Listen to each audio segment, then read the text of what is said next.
Huyu ni mkatakuni maarufu aliyependwa na wanawake wawili kwa wakati mmoja. Sasa leo akiwa polini, kwa mbali kuna mwanamke anaonekana akimtazama sana. Hii imekuwa ni kawaida kwa msichana huyu, mara tu anapomuona lazima aje amchungulie. Kila siku aliishia kumtazama kwa mbali tu, hakuwahi kumsogelea hata siku moja. Kadri siku zinavyozidi kwenda, anajikuta anampenda zaidi. Mkatakuni yeye hakujua chochote kinachoendelea kabisa. Anaendelea kufanya kazi zake tu. Sasa wakati amepumzika, akawa ameangalia upande ambao binti yupo. Binti akajua nimeonekana tayari. Kumbe wala jamaa hata hajamuona. Akawa anaendelea kufanya kazi zake tu. Binti akasema afadhali hata hajaniona. Akashusha pumzi kubwa kwanza. Sasa wakati anaendelea kumwangalia, tunamuona mwanamke anasogea upande huo ambao yupo binti.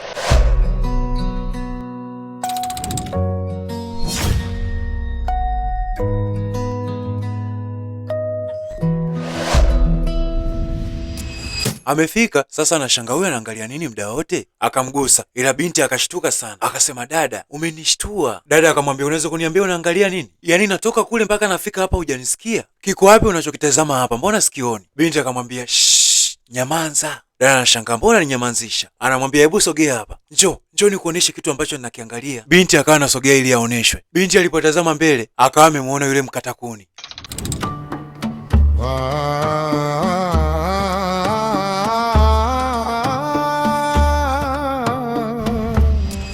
Dada mtu naye alipomuona mkatakuni alijikuta ametabasamu. Akamwambia kwani tusiende kule mbele tumuone vizuri? Hebu tuende bwana. Wakawa wamekubaliana kusogea karibu zaidi. Huku mkatamiti amechoka, anaamua kukaa zake ili apumzike kidogo.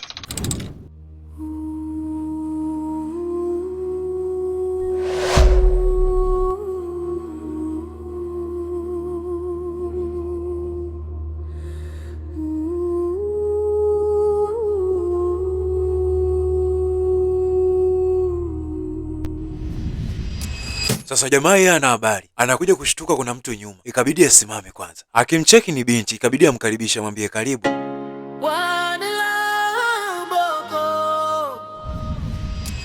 Jamaa alimkaribisha akamwambia binti karibu sana. Binti anamwambia asante, ila unaonekana unafanya kazi ngumu sana. Jamaa anacheka anamwambia hapana, hii sio kazi ngumu, hata hivyo mimi nishazoea. Akamwambia vipi kwanza, mbona uko mwenyewe msituni, uogopi? Binti akamwambia siko mwenyewe, niko na dada yangu. Jamaa akasema basi sawa, kama uko na dada yako hiyo ni nzuri. Sasa wakati wanaendelea kupiga stori, kwa mbali dada yao anaangalia tu. Jamaa anamwambia binti, unaona hii kazi nimeanza kuifanya nikiwa mdogo sana. Binti anamsikiliza kwani muda wote anamtazama tu, anampenda maskini ya Mungu, ila kumwambia sasa ndo mtihani. Sasa upande wa dada mtu anavyozidi kuwatazama kwa muda mrefu, anajikuta anapata kawivu fulani hivi. Anajiuliza huyu atakuwa anamwambia nini? Atakuwa shamwambia anampenda Alishindwa kuvumilia kukaa pale, mwisho akaondoka. Huku binti ndo anamwaga mshikaji, anamwambia basi nikuache uendelee na kazi. Jamaa anamwambia unaondoka? Binti anasema ndiyo, dada atakuwa amenisubiri kwa muda mrefu sasa.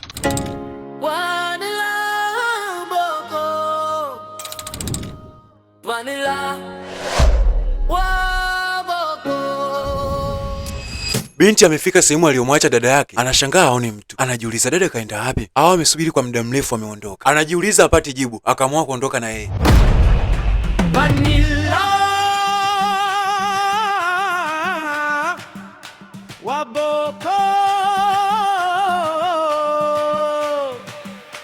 Vanilla waboko Vanilla waboko Vanilla waboko Vanilla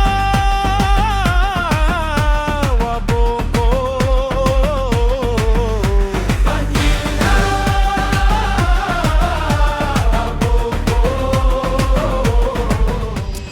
Kumbe bwana, dada mtu hakwenda hata mbali, amemzuga tu mdogo wake ili yeye arudi kwa mshikaji. Mambo And I met you by chance, sikujua you be my one. And I hate to admit baby.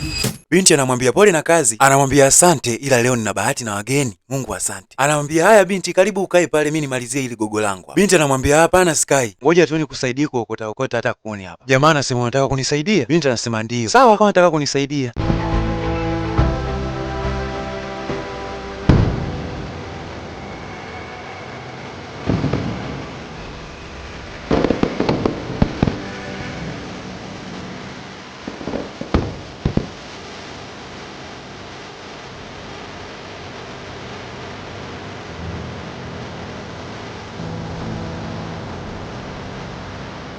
nashindwa kuelewa.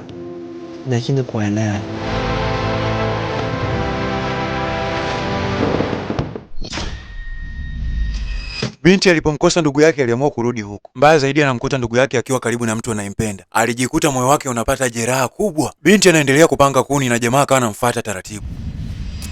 Anamwambia, niseme tu asante binti, kama ni kazi umenisaidia sana, ila nisingependa niendelee kukuchosha zaidi. Mpaka hapa inatosha, asante sana. Kabinti hapo kanafurahi kanasema, yes, nishachukua pointi zangu hapa. Jamaa akamuuliza, mbona unatembea peke yako? Binti akasema, nipo na dada yangu, nimemwacha nyuma tu hapo. Jamaa akasema, sawa asante, ila kwa upande wangu nimeshukuru sana. Binti akasema, sawa basi mimi nikuache, nitakuona wakati mwingine. Binti akawa anaondoka. Hajafika mbali jamaa akamstopisha. Anamwambia, ulipokuja ulitokezea huku, sasa kwa nini unapita huko? Kabinti kajanja haka kanazuka kama kamechanganyikiwa hivi.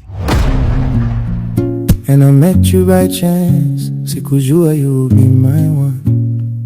And I hate to admit baby, unanichizisha kweli. The way she moves, I swear mate yanidondoka mimi.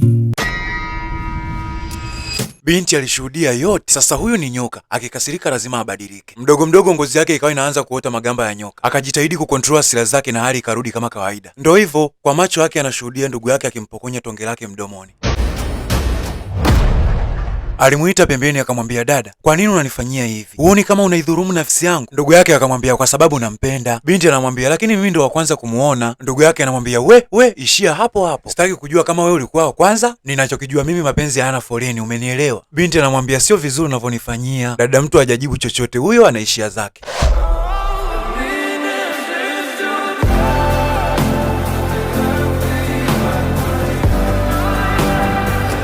Tuache huko. Muda huu jamaa alikuwa amefanya kazi kubwa sana, na kama kawaida yake mida hii huwa ni ya kwenda kula nyumbani. Muda huu anaondoka ili baadaye arudi kuimalizia kazi yake.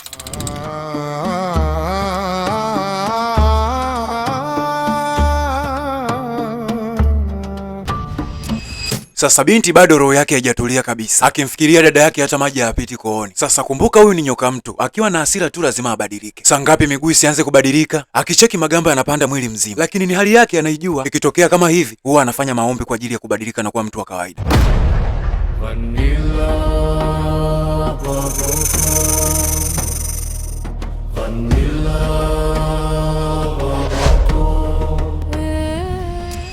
Wakati anataka kuondoka, anashangaa kumuona dada amesimama mbele yake. Anauliza, umefika saa ngapi hapa? Dada yake anamcheka, anamwambia, unaona sasa, ipo siku atakuja kugundua tu kama sisi ni nyoka. Kwa hiyo kabla hajagundua, lazima mimi ndo nikamwambia ukweli. Binti anamwambia, hapana, usifanye hivyo, nisikilize mimi kwanza.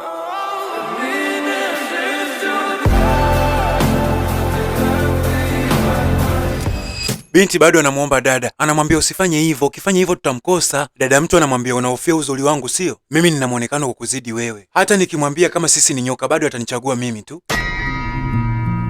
And I met you by chance, sikujua you'll be my one. Mida hii jamaa naye alikuwa amerudi ili amalizie kazi zake. Sasa alipoangalia vizuri mbele yake, alishangaa kuona hali isiyo ya kawaida. Akawa anasogea ili kuangalia vizuri aweze kuhakikisha. Chini alifanikiwa kuona alama za nyoka mkubwa sana, na hii inaonyesha amepita muda sio mrefu. Akawa anajiuliza, huyu nyoka mbona mkubwa sana? Hebu ngoja nimfuatilie.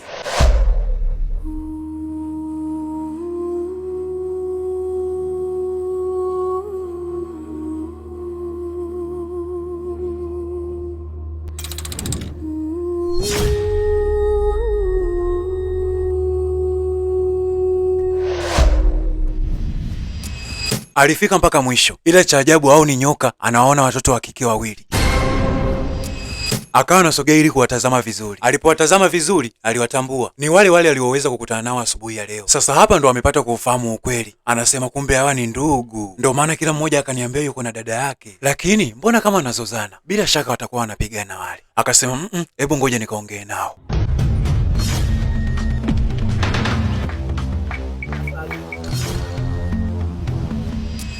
Alifika akauliza kuna tatizo? Wakasema hapana, hakuna shida. Naona kama mnapigana. Mabinti wanakataa, wanasema tunacheza. Jamaa akasema okay sawa, ila kuweni makini huku polini. Nyie ni watoto wa kike. Isitoshe huko nyuma nimeona alama kubwa za nyoka. Mabinti wakamwambia sawa, hata hivyo ndo tulikuwa tunarudi nyumbani. Jamaa akasema basi sawa, mimi ndo nimerudi kumalizia kazi zangu. Naomba muwe makini, sawa Mabinti wakasema sawa. Jamaa akawa anaondoka zake. Jamaa alipoondoka tu, mabinti wakaanza kuvutana. Kila mtu anataka yeye ndo amfuate nyuma. Huyu anavuta, huyu anavuta, huyu anavuta, huyu anavuta. Mambo hayo. And I met you by chance, sikujua you'll be my one. And I hate to admit baby, unanichizisha kweli. The way she moves, I swear mate yanidondoka mimi.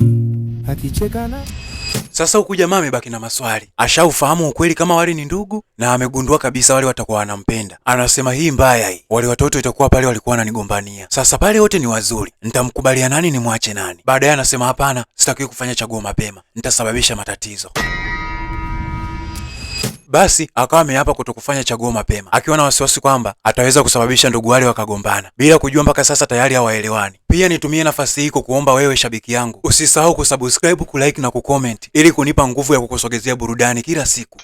Mambo hayo. Sasa jamaa wakati anaendelea kubeba kuni zake, akawa amejikwaa kwa bahati mbaya, lakini alipodondoka tu anashangaa kuona wale watoto wa kike washafika tayari na kila mmoja anamjali kwa upande wake. Sasa najiuliza, wasi walisema wanaenda nyumbani, hapa wamefika saa ngapi?